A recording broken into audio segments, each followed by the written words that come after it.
আমি ইতিমধ্যে আমাৰ 15 ফাইনেন্সৰ আনটাইড ফাণ্ডৰ পৰা আমি আমাৰ 20 কোটি টকা আছে আনটাইড ফাণ্ডত।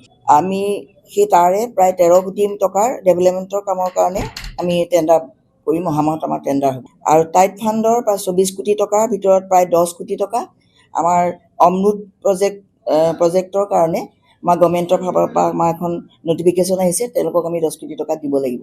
বাকী পানী প্ৰকল্প আমাৰ 10টা পানী প্ৰকল্পৰ আমাৰ প্ৰজেক্টৰ মানে বহুত কাম আছে। সেই কামখিনিৰ কাৰণে আমি প্ৰায় 5 কোটি 20 লাখ মান টকাৰ আমি বনাইছোঁ, কি বুলি কয় টেণ্ডাৰৰ কাৰণে আমি ৰেডি কৰিছোঁ। আৰু বাকী টুপ্লাছ পৰিষ্কাৰ কাৰণে আমি 5 কোটি টকা ৰাখিছিলোঁ, তাৰ টেণ্ডাৰ হৈছিলে, কিন্তু টেণ্ডাৰখিনি বৰ আমাৰ সুবিধাজনক নহ'লে আমি আকৌ ৰিটেণ্ডাৰ কথা ভাবিছোঁ, আমি চিন্তা কৰি আছোঁ। আমি নেক্সট কাইলৈ আমাৰ বোৰ্ড মিটিং আছে, তাত আমি ডিচাইড কৰিম মানে কেতিয়া এখন টেণ্ডাৰ কৰে কি কৰে।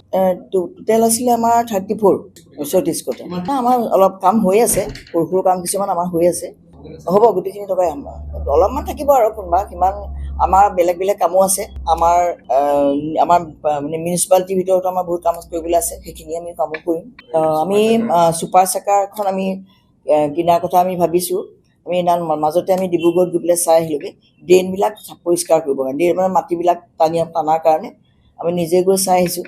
সেইখনৰ কাৰণে আমি চিন্তা কৰিছোঁ। আমাৰ এতিয়াতো প্ৰায়বিলাক কেইবাটাও ৰাস্তাতে আমাৰ জে.বি. কলেজৰ সন্মুখত, আমাৰ TRP ৰোড, এইবিলাকতো আমাৰ ষ্ট্ৰীট লাইট হৈ গৈছে। বাকী ইয়াত দিবলৈ হ'লে আমাৰ এইটো ফ্লাইঅভাৰখন হোৱাৰ পিছত আমি সেইবিলাক চিন্তা কৰিম আৰু।